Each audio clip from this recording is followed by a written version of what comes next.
Man Isakova Mavluda psoriaz degan kasalga 15-20 yil oldin yo'liqqanman. Har doim boshlarim qasmoq bo'lib, badanlarimda ham bir-ikki joylarda qasmoq bo'lib qichishardi. Fatima degan singlim, u ham shunaqa kasalga yo'liqib qoluvdi. Shu o'g'li mana shu firmadan shu dorini olib kelib beruvdi. Shu dorini mani singlim boshlariga surib, badanlariga surib tuzaldi.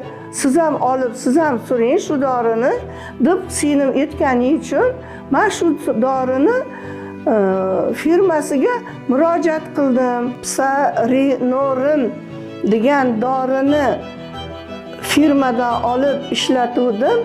Shu doridan shifo topdim. Men sizlarga boshimdan o'tganini aytib berdim. Bu reklama emas, bu haqiqiy bo'lgan meni boshimdan o'tgan ish.